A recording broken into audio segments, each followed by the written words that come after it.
오늘 본문에 있는 이 말씀을 가지고 말보다는 사랑의 행동으로라는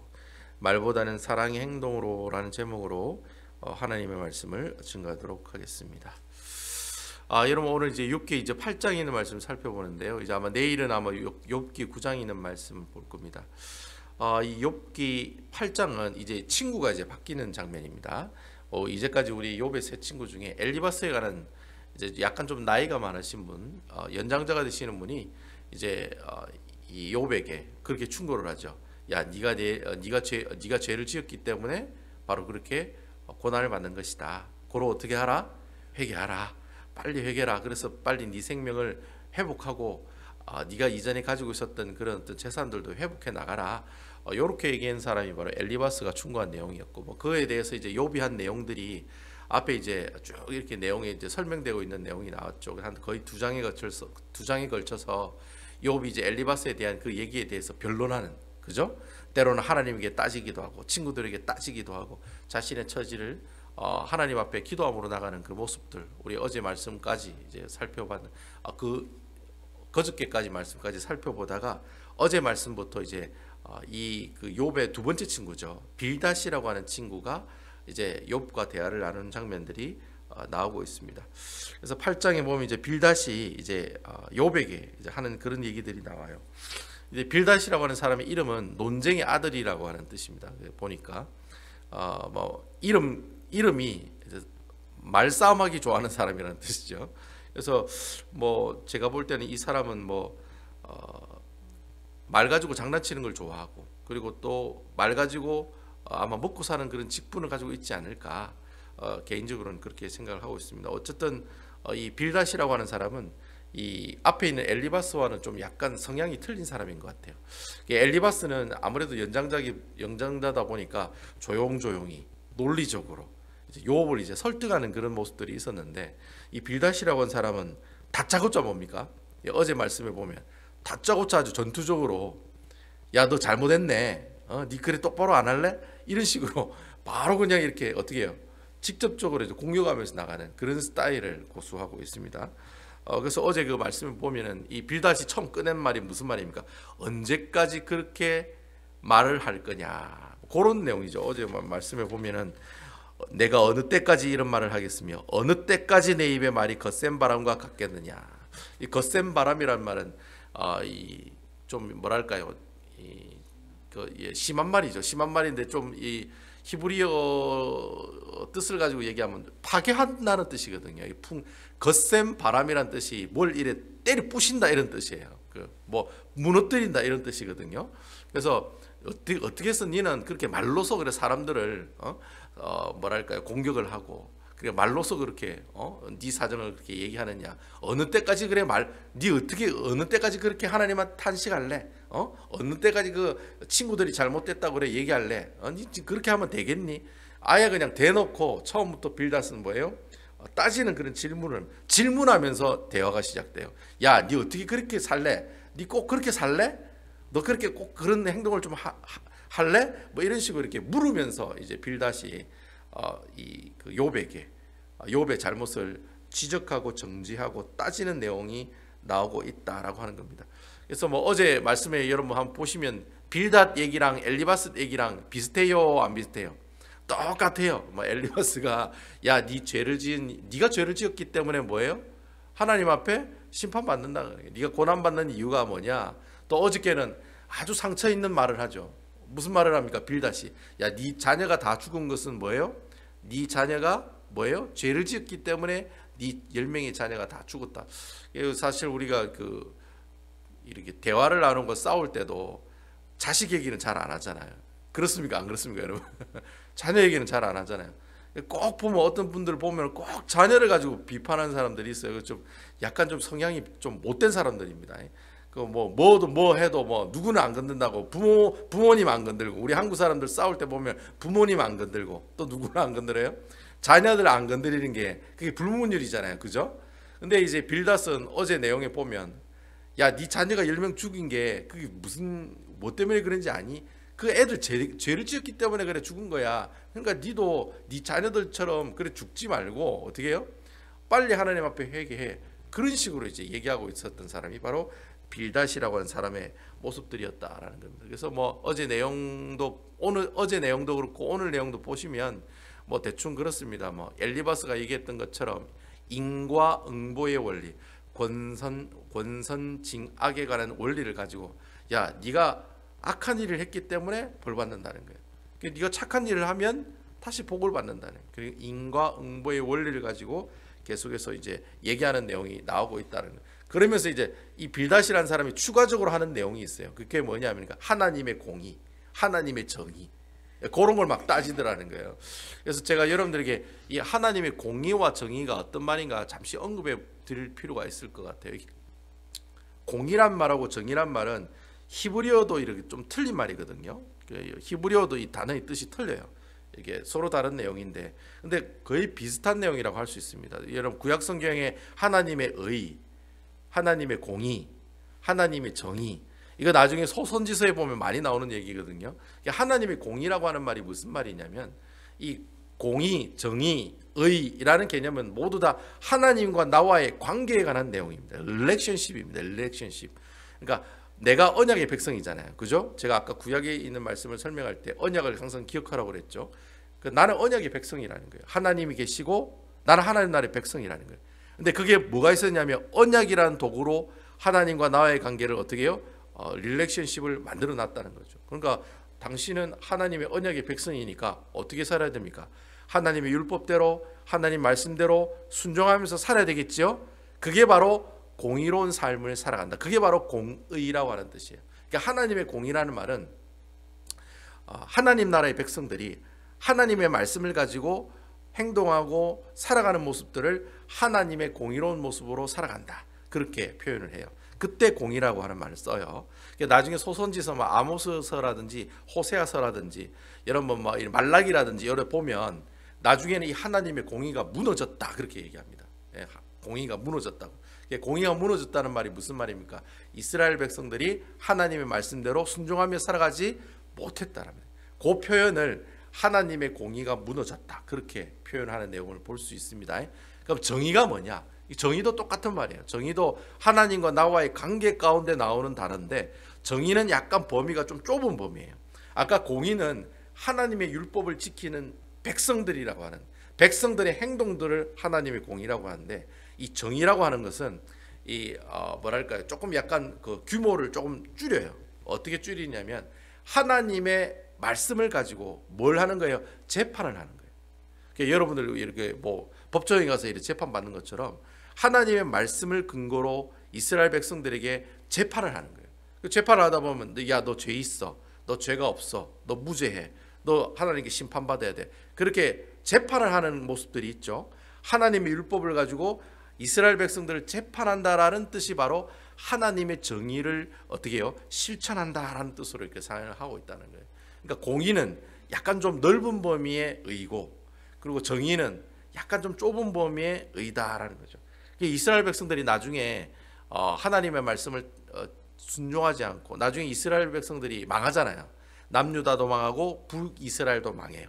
그때 이 선지자들이 뭐라고 얘기하냐면 하나님의 공의가 사라지고 하나님의 정의가 사라졌다는 말이 뭐예요? 사회가 한마디로 좀 속된 말로 개판이다는 거예요. 여러분들이 살고 있는 이 사회가 윤리적으로 도덕적으로 타락했다는 말이에요. 그래서 재판장들이 눈이 멀어가지고 뇌물을 받고 재판을 하더라는 거예요. 그러니까 하나님께서는 과부와 고아들을 구제해야 되는데 나중에 이스라엘 백성들이 타락할 때 때문에 과부와 고아들을 구제하는 것이 아니라 어떻게 해요? 과부와 고아들을 괴롭히는, 무엇으로 괴롭혀요? 재판으로 괴롭히는 그런 시대가 오게 된다는 거예요. 결국에는 그런 모습을 두고 하나님의 정의가 사라졌다, 하나님의 정의가 깨졌다, 그렇게 표현하는 내용들이 구약 성경에 보면 나온다는 거예요. 그러니까 이제 빌닷이 이걸 이용하는 거예요. 하나님의 공의와 하나님의 정의가 뭐예요? 빌닷의 입장에서는 네가 어떻게 해요? 죄를 지었기 때문에 고난받고 있으니 너는 어떻게 해야 된다는 거예요? 회개하라는 말이에요. 똑같은 말이에요. 엘리바스처럼 네가 지금 회개해야지만이 네 자녀들이 그렇게 하나님께 벌받은 것처럼 네도 죽지도 않고 나중에 하나님께서 너희 재산들을 어떻게 주겠다? 다 회복해 주겠다라는 게, 그게 바로 빌닷이 얘기하는 하나님의 공이고 하나님의 정의다. 그렇게 해석을 하고 있다라고 하는 겁니다. 말은 맞아요. 말은 맞는데 욥의 사정에서, 욥의 입장에서 보면은 틀린 말이죠. 왜냐하면 욥은 죄를 짓지 않았으니까. 근데 그 사실을 욥과 하나님만 알고 있지 엘리바스와 빌닷과 소발의 이 세 친구는 모르고 있다는 거예요. 무엇만 보고 알고 있어요? 결과만 보고 있다는, 결과만. 욥이 자기 가족들 다 죽고 자기 재산 다 없어지는 그 결과만을 보고 욥을 판단하는, 오히려 그게 하나님의 공이고 하나님의 정의다, 이런 식으로 어떻게 해요? 해석해 버리는 그런 우를 범하고 있는 모습의 사람이 바로 빌닷이라고 하는 사람들의 모습들이다라는 겁니다. 그래서 어제 말씀해 보면 유명한 말씀 나오지 않습니까? 여러분 어제 큐티하다 보니까 아주 유명한 말씀 한 구절이 나왔죠. 욥기 8장 7절 여러분 아시죠? 내 시작은 미약하였으나 내 나중은 심히 장대하리라. 여러분 우리 그 개업식 간판에 보면 이거 많이 있잖아요. 식당에 가면 이거 많이 달려 있어요, 없어요? 집에 가도 많이 달아놨어요. 근데 여러분 이게 원래 좋은 말이 아니에요. 말 자체는 좋은 말인데 그 나온 배경이 별로 좋지 않은 그런 배경을 가지고 있어요. 이것은 이 뭐랄까요, 이 빌닷이라고 하는 사람이 욥을 조롱할 때 쓰는 표현이었어요. 그 요즘 말로 말하면 왜 우리 경상도 사투리에 보면 왜 잘한다라는 표현이 무슨 뜻입니까? 잘한다. 잘한다는 표현은 굿잡 이런 뜻이잖아요. 영어로 굿잡 이런 뜻이 잘한다는 뜻이거든요. 근데 이걸 억양을 약간 바꿔가지고 아이고 그래 잘한다 자식아 니 잘하고 있다. 요거는 그 사람 잘한다고 굿잡이라고 칭찬하는 거예요? 아니면 니 지금 잘 못하고 있다는 그런 비난하는 말이야.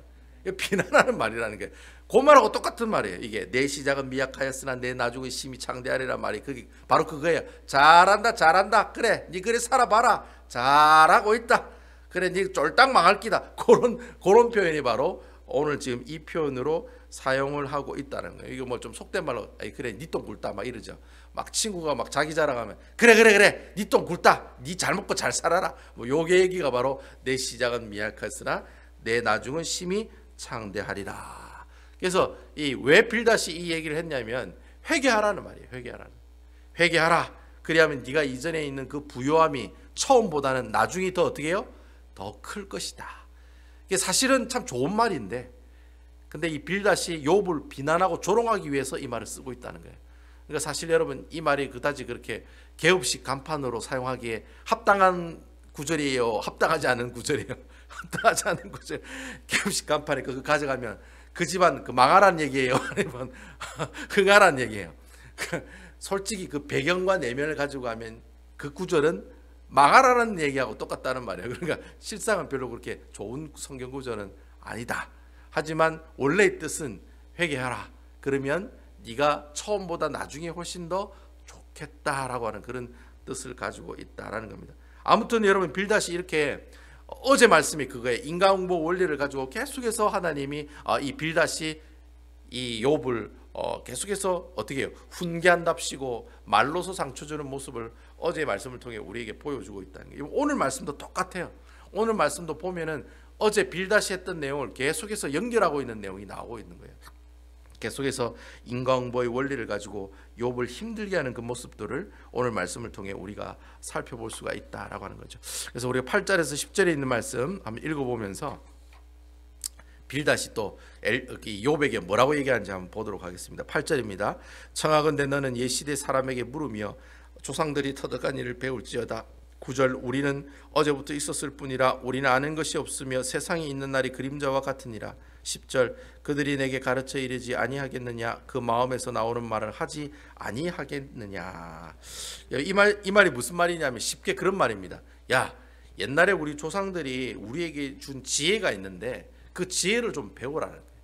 자꾸 욥이 하나님을 탄식하고 친구들을 탓하고 자기 어떤 상황들을 절망하는 가운데 나 빨리 죽었으면 좋겠다 자꾸 이런 얘기를 하니까 빌닷이 그 얘기를 듣고 뭐라고 얘기하는 거예요? 야, 니 제발 좀 니 조상들의 지혜를 좀 배워라. 그럼 조상들의 지혜가 뭐예요? 그 인과응보가 바로 조상들의 지혜라는 거예요. 죄를 지었기 때문에 고난을 받는다는 거예요. 그럼 뭐 해라? 회개하라는 거예요. 그 얘기가 8절에서 10절에 있는 말씀에. 그래서 그럼 왜 조상에 있는 지혜를 배워야 되느냐? 그 이유가 두 가지가 나오고요. 9절에 보면 첫 번째 이유가 뭡니까? 우리 인생은 너무나도 어떻게 해요? 잠깐 그림자라는 거, 잠깐 있다가 없어지는 거예요. 우리 인생이 90이고 100이지만은 여러분 눈 깜짝할 사이 가요 안 가요? 눈 깜짝할 사이 5학년이고 눈 깜짝할 사이 7학년이고 눈 깜짝할 사이 8학년이고 여러분 그래요 안 그래요? 그래서 여러분 우스갯소리로 50대 되면 50km 예? 저승으로 향하는 길에 자동차 속력이 막 높아진다고 그러잖아요. 50대 되면 50km, 60대 되면 60km, 70대 되면 70마일, 80대 되면 80마일. 눈 깜짝할 사이에 막 휙 지나간다고 그러잖아요. 그죠? 여러분 미국 온 지 지금 벌써 몇 년 되셨습니까, 여러분? 아마 여기 뭐 거의 30년, 40년, 뭐 40년, 50년 이래 되셨잖아요. 맞죠? 뭐 20대 때 왔으면 거의 뭐 50년, 60년을 미국에 계셨는데 그게 뭐 어떻습니까, 여러분? 눈 깜짝할 사이에 뭐 금방 지나갔잖아요. 그렇지 않습니까, 여러분? 예, 뭐 그런 모습들을 우리가 볼 수가 있다는 거죠.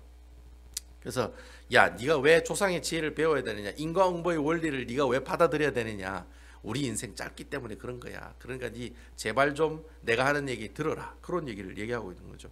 10절에는 또 두 번째 이유가 나오는데 10절에는 뭐냐니까 이 인과응보에 관한 이 원리의 이 지혜는 누구에게 나온 거예요? 조상들의 마음에서부터 나왔다는 거예요. 조상들의 마음에서부터. 그러니까 마음에서 나왔다는 말은 다 조상들이 산전수전 공중전 다 겪어보고 어떻게 해요? 경험을 바탕으로 얘기했다는 거예요. 네 선배님들이 어떻게 해요? 인생 살아보니까 이렇더라, 이렇게 경험하면서 진심으로 마음으로 우러난 내용으로 이야기한 내용이 바로 인과응보의 원리다라는 거예요. 그러니까 네가 조상들보다 나이도 적고 젊은 사람인데 네가 그래 불평불만하면서 살면 되겠느냐? 그냥 조상들이 얘기하는 것처럼 인과응보의 원리를 어떻게 해라? 따라라. 네가 받아들여라. 그래서 네가 어떻게 해요? 회개 좀 해라. 그렇게 그 얘기를 지금 계속해서 하고 있다라고 하는 겁니다. 그러면서 이제 11절에서부터 19절까지 무슨 내용이 나오냐면 이 계속해서 그 인과응보의 원리에 대해서 이제 얘기했잖아요. 그러면 이 인과응보의 원리를 왜 네가 따라야 되는지에 대한 세 가지 비유를 들어서 설명하는 내용이 나와요. 그래서 참 이 빌닷이라는 사람은 참 이렇게 비유를 가지고 설명을 참 잘하는 것 같아요. 욥이 못 알아들으니까 자기 생각에는 조상들이 한 이야기이고 엘리바스가 그렇게 이야기를 했는데도 불구하고 또 자기가 그렇게 얘기하는데도 불구하고 이해를 못하니까 이해하기 쉽도록 비유를 가지고 이야기를 해요. 그 몇 가지 가지고 비유를 하냐면 세 가지를 가지고 비유를 해요. 첫 번째 비유의 내용이 이제 11절부터 13절까지 나오는 거예요. 자, 11절부터 13절 제가 읽어보겠습니다. 왕골이 진포를 아닌 데서 크게 자라겠으며 갈대가 물 없는 데서 크게 자라겠느냐. 이런 것은 새순이 돋아 아직 뜯을 때가 되기 전에 다른 풀보다 일찍이 마르느니라. 13절 하나님을 잊어버린 자의 길은 다 이와 같고 저속한 자의 희망은 무너지리니. 그러니까 인과응보의 원리를 뭐라고 비유를 했냐면은 왕골과 갈대를 가지고 이제 비유를 했어요. 여러분 갈대 있죠? 갈대 아시죠? 갈대. 여러분 갈대는 물만 있으면 자라잖아요. 근데 갈대는 여러분 금방 마릅니다. 여러분 그래요 안 그래요? 금방 마릅니다. 며칠도 안 돼서 반짝이나 막 이래 나다가 금방 말라버려요. 물이 없으면 또 뭐 이렇게 바람에 그냥 다 어떻게 해요? 꺾여가지고 왕골과 갈대를 이제 파피루스를 얘기합니다. 파피루스. 옛날에 이집트 사람들이 종이로 이제 파피루스를 가지고 종이 만들었다고 하잖아요. 그래서 그 파피루스가 이제 왕골과 갈대인데, 이 인과응보의 원리를 왕골과 갈대를 가지고 얘기하는 거예요. 봐라, 우리 인생이 그렇다. 왕골과 갈대가 번쩍하다가 어떻게 해요? 순식간에 말라 비틀어가지고 사라지지 않느냐. 그게 누구다? 바로 죄지은 사람들의 모습들이다. 죄지은 사람들 금방 간다. 하나님이 네가 어떻게 해요? 네가 가지고 있는 재산 홀라당 하루아침에 날아간 것처럼 어떻게 해요? 네가 죄를 지었기 때문에, 네가 악한 사람이기 때문에, 네가 불의한 사람이기 때문에 그렇게 하나님께 심판받았다. 그 얘기를 이제 왕골과 갈대라는 그 내용을 가지고 비유로 설명하고 있다라는 거예요. 결국 13절에는 이렇게 하나님께 죄를 지은 사람들 뭐라고 표현하고 있습니까? 하나님을 잊어버린 자, 또 저속한 자다. 그렇게 표현하면서 하나님을 잊어버리고 저속한 사람이 누굽니까? 니라는 거예요. 니가 누굽니까, 여러분? 욥이라는 거예요. 욥. 네가 지금 하나님을 잊어버리고 하나님의 말씀대로 생활하지 않았기 때문에 네가 지금 뭐 어떻게 해요? 반짝 많아지다가 금방 말라 비틀어지는 왕골과 갈대와 같은 존재라네. 그러니까 네가 인과응보의 이 지혜를 어떻게 해요? 받아들여라.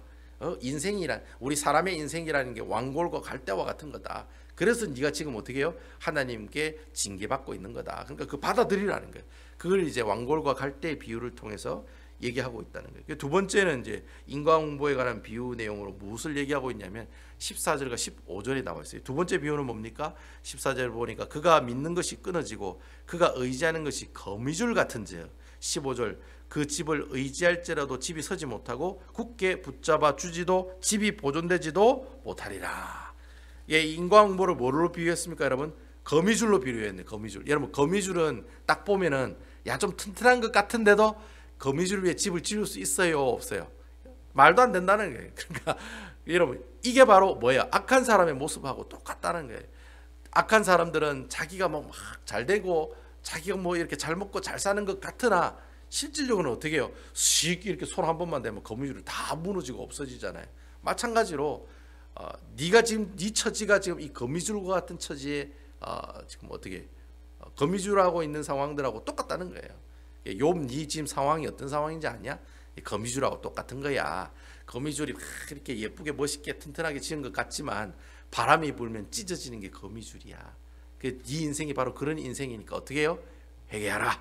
그렇게 지금 빌다시 거미줄을 비유를 통해서 얘기하고 있다는 거예요. 그러니까 마지막에는 또 어떤 비유를 드느냐면 마지막 내용이 이제 16절에서 이제 19절에 나오는 말씀이에요. 이제 16절에서 19절에 있는 말씀 제가 읽어보겠습니다. 그는 햇빛을 받고 물이 올라 그 가지가 동산에 뻗으며 그 뿌리가 돌무더기에 서리어서 돌 가운데로 들어갔을지라도 18절 그곳에서 뽑히면 그 자리도 모른 채 하고 이르기를 내가 너를 보지 못하였다 하리니 19절 그 길의 기쁨은 이와 같고 그 후에 다른 것이 흙에서 나니라. 이 인과응보의 원리를 뭘로 얘기했냐면 식물이 있어요. 식물이 있는데 막 이 식물이 햇빛을 받아가 물을 먹어가지고 잘 자랐어요. 근데 이 식물이 뿌리를 내리는데 어디다 뿌리를 내려요? 돌무더기에다가 뿌리를 내렸다는 거예요. 자, 그러면 여러분 밖에는 잎이 아주 무성하게 나 있어요. 근데 뿌리는 돌무더기 뿌리를 내렸기 때문에 뿌리가 깊게 있어요, 얕게 있어요? 얕게 있다는 거예요. 그럼 얕게 있으니까 사람이 그냥 잡고 휙 뽑으면 어떻게 해요? 홀라당 뽑힌다는 거예요. 이런 비유를 들면서 그런 거예요. 야, 욥 네가 가지고 있는 그 재산들 홀라당 하나님께서 뽑으신 거야. 왜 뽑았어요? 네가 지금 돌무더기 위에다가 뿌리를 내렸기 때문이다라는 거예요. 인과응보의 원리를 이 돌무더기 위에 뿌리를 내린 이 한 식물을 이 욥과 비유를 들어서 그에게 설명하고 있다는 거예요. 그렇죠? 아주 얄궂게 설명하고 있는 것 같아요. 그래서 고로 너는 어떻게 해요? 네가 그 가지고 있는 재산들 다 날라가고 하루아침에 네 10명의 자녀가 하루아침에 다 죽은 이유가 뭔지 아느냐? 돌무더기 위에 뿌리를 냈기 때문에 그렇다. 그 인생이 바로 누구 인생이다? 바로 너의 인생이다라는 거야. 고로 너는 어떻게 해야 된다? 하나님 앞에 회개해야 된다. 죄를 지었기 때문에 하나님 그렇게 홀라당 뽑아가 버렸기 때문에 너는 빨리 하나님 앞에 회개하는 사람이 되어야 된다. 너는 불의한 사람이다. 너는 하나님 앞에 죄 가운데 있는 사람이라고 정죄하는 내용이 바로 이 세 가지 비유를 들었다는 거예요. 첫 번째는 왕골과 갈대에 관한 비유를 들고, 두 번째는 거미줄에 관한 비유를 들고, 세 번째는 돌무더기 위에 뿌리를 내리는 한 식물을 비유로 들어서 욥에게 뭐라고 얘기하는 거예요? 빨리 회개해. 제발 좀 빨리 회개해. 그래야지만이 하나님께서 기뻐하셔라고 지금 욥에게 이야기하고 있다라는 거예요. 그러면서 이제 20절과 22절의 말씀에 보면은 결국 20절과 22절 말씀은 무슨 말씀이겠습니까? 앞에 인과응보에 관한 비유를 가지고 설명했으니 결론은 뭐예요? 회개하라는 말이죠. 회개하라는 말. 그래서 여러분 21절에 보면 웃음을 내 입에 즐거운 소리를 내 입술에 채우시리니 22절 너를 미워하는 자는 부끄러움을 당할 것이라 악인의 장막은 없어지리라. 이 말이 무슨 말이냐면 네가 하나님의 내 말대로 조상의 지혜의 말씀대로 하나님 앞에 회개하면 네 입에 뭘 주겠다는 거예요? 웃음을 주겠다는 거예요. 그리고 즐거운 소리를 내 입술에 채워주겠다는 거예요. 지금 욥이 지금 계속해서 자기 입술로 탄식을 하고 있잖아요. 근데 하나님께 회개하면 네 입술에 미소를 회복시켜 주시고 네 입에 어떻게 해요? 웃음이 가득하게 즐거운 소리를 채워주겠다. 하지만 너를 미워하는 자는 부끄러움을 당할 것이라 악인의 장막은 없어지리라. 하지만 네가 만약에 회개하지 않으면 어떻게 됐다는 거예요? 악인의 장막처럼 하루아침에 다 하나님께서 없애버리실 거다. 다 벌을 내리실 거니까 제발 좀 어떻게 해요? 하나님 앞에 이 인과응보의 원리를 받아들여서 네가 주님 앞에 회개하는 모습이 있었으면 좋겠다라고 이래 엘리바스보다는 약간 좀 강한 의조로 좀 이렇게 욥을 위로한답시고 욥을 징계하고 정죄하는 내용을 우리가 볼 수 있다라고 하는 겁니다. 그래서 여러분 앞으로 그 새 친구가 나오겠는데 친구가 나오면 나올수록 강도가 세져요, 약해져요? 더 세져요. 못된 사람들이 막 나와요. 시간이 지나면 지날수록 계속 좀 독하고 말을 좀 이렇게 거침없이 하는 친구들이 많이 나와요. 그래서 엘리바스보다는 빌닷이 좀 거칠고 빌닷보다는 누가 더 거쳐요? 소발이라고 하는 사람 말이 더 거친 그런 내용들이 나오고 있다라고 하는 겁니다. 뭐 결론적으로 이 빌닷의 이 얘기들은 욥이라고 하는 사람들에게 위로를 줬습니까? 안 줬습니까? 도움이 됐을까요? 안 됐을까요? 결론은 아무짝에 도움이 안 됐다는 거예요. 빌닷이 자기 스스로 이것은 하나님의 공이여, 이것은 하나님의 정이여, 그러고 너는 인과응보의 원리를 가지고 하나님 앞에 회개해야 돼. 그래 얘기하고 있는 것 같으나, 위로하는 것 같으나 실질적으로는 욥을 오히려 더 괴롭게 하고 힘들게 하는 그런 이야기를 하는 친구가 되고 있다라고 하는 것이죠. 제가 어제 그 큐티 말씀, 여러분 큐티책 가지고 계신지 모르겠지만 큐티책 그 옆에 보면은 항상 이렇게 예화나 아니면 비유에 관한 내용들, 책에 있는 내용들 적었는데 아마 여러분 카톡에도 보면 아마 나와 있을 거예요. 그 어제 보니까 그런 내용이 나와 있더라고요. 침이라는 게, 여러분 사람 침이죠, 침이라는 게 이게 그 사람이 암이 걸려가지고 방사선 치료를 하면 이 침의 기능이 점점점 사라진대요. 이 침이 이 방사선 이 키모 막 이래 치료받으면 침이 막 마른다고 하네요. 근데 이 침이 얼마나 좋은 기능을 가지고 있냐면 사람이 침이 아주 중요한 역할을 한대요. 왜냐하면 이 침이 무슨 역할을 합니까? 살균자고, 살균자. 크리넥스입니까? 크리넥스가 아니고 그 뭐죠? 그 화장실 할 때 청소 쓰는 거. 예?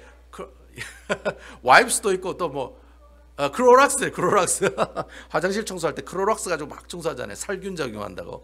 사람의 침이 그래 살균 작용을 가지고 있대요. 그래서 방사선 치료하는 이 암 환자들은 침이 마르기 때문에 이 세균이 이 입을 통해서 잘 들어온대요. 그래서 이제 방사선 치료하면 물을 많이 마시라고 그래 얘기를 하는데, 어쨌든 이 침이 마르기 때문에 이 병균이 사람 몸 안으로 들어오는 확률이 더 많대요. 그래서 침이 있기 때문에 세균들이 입을 통해서 잘 안 들어온다는 거죠. 그리고 또 이 침이 있기 때문에 뭘 느낄 수 있어요? 음식의 맛을 느낄 수가 있다는 거예요. 여러분 입안이 바짝 마르면 음식이 뭐처럼 씹어집니까? 돌처럼 씹어지죠. 침이 있기 때문에 내가 음식 맛을 잘 느낄 수가 있다라고 하는 거죠. 그리고 또 침이 있어야지 목사인 제가 이렇게 여러분들에게 한 10분, 20분, 30분, 때로는 1시간 동안 설교할 수가 있다는 게, 만약에 침이 없으면 어떻게 했습니까? 계속 제가 물을 마시면서 설교를 해야 되겠죠. 자꾸 입이 바짝바짝 마르니까 제가 말을 잘 못한다는 거예요. 침이 있기 때문에 내가 또 이렇게 말을 할 수 있고, 또 침이 있기 때문에 사람이 숨을 쉴 수 있답니다. 여러분 입안이 바짝바짝 마르면 호흡하기가 쉬워요, 안 쉬워요? 쉽지가 않죠. 입이 바짝 마르면 숨쉬기가 힘들어지거든요. 근데 입안에 침이 있기 때문에 내가 숨을 쉬는데 자유롭게 숨을 쉴 수가 있다는 거예요. 그러니까 침이 이 사람 입속 안에 있으면 이렇게 도움이 되는 역할을 많이 감당한다는 거예요. 근데 중요한 것은 이 침이 밖으로 튀어나오면 그때부터 문제가 생긴다는 거예요. 여러분 침이 밖으로 나오면 그때부터 문제가 돼요, 안 돼요? 그때부터 문제가 되는 거죠. 그 여러분 그 코로나 때 그 침이 어떻게 해요? 사람 입에서 나온 침이 이 바이러스를 옮긴다고 그러잖아요. 그리고 여러분 이 침이 밖으로 나오면은 더러워요, 안 더러워요? 더럽죠. 그러니까 여러분 침이라는 건 입 안에 있어야지 아름다운 것이고, 침이 입 밖으로 나오면 더러운 존재가 된다는 거예요. 그게 마찬가지예요. 말도 마찬가지라는 거예요. 사람 말도 안에 담고 있으면, 하고 싶은 말을 좀 담고 있으면 그 말이 어떻게 해요? 좋은 말로 담겨져 있을 수 있는데, 그게 어떻게 해요? 입술을 통해 그 말이 한번 탁 튀어나오면 어떻게 해요? 사람에게 때로는 상처를 주기도 하고 아픔을 주기도 하고, 예? 또 서로 그 말 가지고 또 어떻게 해요? 사람을 또 이렇게 공격해가지고 싸우기도 하고. 그래서 말이랑 침이랑 똑같다는 거예요. 우리가 어떤 마음을 가지고 있으면, 어떤 생각을 가지고 있으면, 우리 사람이 가장 먼저 말이 먼저 튀어나오는 것보다 뭐가 먼저 튀어나와야 돼요? 뭐가 먼저 반응이 내야 돼요? 내 마음속에 이런 마음이 있어도 어떤 반응이 나와야 돼요? 말보다는 뭐가 나와요? 행동이 먼저 나오는 게 좋다. 그렇다고 여러분 뭐 내가 기분 나쁘다고 막 말 대신 주먹이 먼저라고 뭐 이게 먼저 날아가면 안 됩니다. 절대로 안 됩니다, 여러분. 그러면 여러분 이게 수갑 차고 하시고 저 경찰서 들어가시는 거 아시죠? 내 마음에 저 사람 미워한다고 해서 바로 행동이 나오는 것이 아니라 내 마음속에 있는 그 말과 생각이 어떻게 해요? 사랑의 행동으로 표현되어서 나오는 것이 바로 어떤 모습이에요? 바로 우리 그리스도인들이 갖고 있는 아름다운 모습들이라는 거예요. 그러니까 빌닷이 정말 욥을 사랑하기 때문에 이런 말을 했다고 저는 생각해요. 저는 빌닷이 처음부터 야, 네 어떻게 그런 말을 하냐? 네가 그런 말을 할 수 있느냐? 이래 따지면서부터 이 욥을 향해서 때로는 조언한답시고 그래 얘기를 했지만 실질적으로는 욥이 빌닷의 얘기를 듣고 상처만 받을 뿐이었거든요. 오히려 더 화가 나는 그런 모습들이 있었다는 거예요. 그래서 빌닷 나름대로 욥을 위한답시고 말을 했지만 결국에는 그 말이 욥에게는 상처가 되는 말만 하게 되었다라고 하는 거예요. 빌닷의 생각은 인과응보에 관한 생각이 꽉 차 있는 거예요. 분명히 인과응보로 욥의 인생을 설명할 수가 있는데 그걸 설명하고 있는데 욥은 그것을 이해를 못한다는 거예요. 당연히 이해를 못하죠. 왜냐하면 욥은 죄를 짓지 않았기 때문에, 무고한 사람이기 때문에. 실질적으로 욥은 하나님 앞에 한 누구미 죄라도 죄를 짓는 그런 모습들이 나타나지 않았거든요. 물론 자신의 상황들에 대해서 탄식을 하는 모습들은 있었어요. 너무 힘드니까 차라리 죽는 게 더 낫지 않겠냐는 그런 얘기는 있었지, 하나님을 욕한다든지 하나님을 저주하는 그런 모습들은 우리에게 보이지 않고 있다라고 하는 것입니다. 그래서 제가 이 말씀을 보면서 빌닷이 그래도 욥을 사랑한답시고 얘기는 했지만 결국은 욥이 그 빌닷의 말에 상처를 받았던 것처럼 이 말씀을 보면서 우리 예수 믿는 사람이 내가 가슴에 담아뒀던 이야기들, 내가 생각하고 있던 이 이야기를 먼저 어떻게 해요? 말로서 그 사람에게 얘기하는 것보다는 먼저 어떻게 해요? 그것을 가지고 오히려 그 사람을 행동으로 보여주는데, 어떤 행동으로 보여줘요? 사랑의 행동의 모습들로 먼저 보여주면서 살아가는 그 삶의 모습들이 더 하나님께서 기뻐하시는 그리스도인이 참된 모습들이 아닌가, 그런 말씀을, 이 말씀을 통해서 그런 생각이 들더라고요. 제 생각은 그래요. 빌닷이 이렇게 인과응보의 원리를 가지고 욥에게 한마디 하는 것보다는 처음에 7일 동안 아무 말도 안 하고 그냥 욥 가운데 같이 있었잖아요. 계속 있었으면, 말 안 하고 그냥 계속 행동으로 사랑하는 그 행동의 모습들을 보여줬으면 오히려 욥이 더 크게 위로를 받지 않았을까.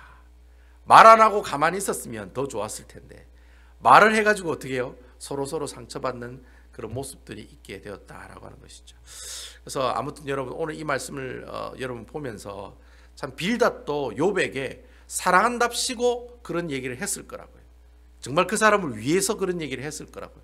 하지만 내가 그 사람을 위한답시고 한 그 얘기가 때로는 그 상대방에게는 상처가 될 수 있거든요. 표현을 좋게 하더라도 듣는 사람에게는 위로보다는 상처가 될 수 있고 아픔이 될 수가 있다라는 거죠.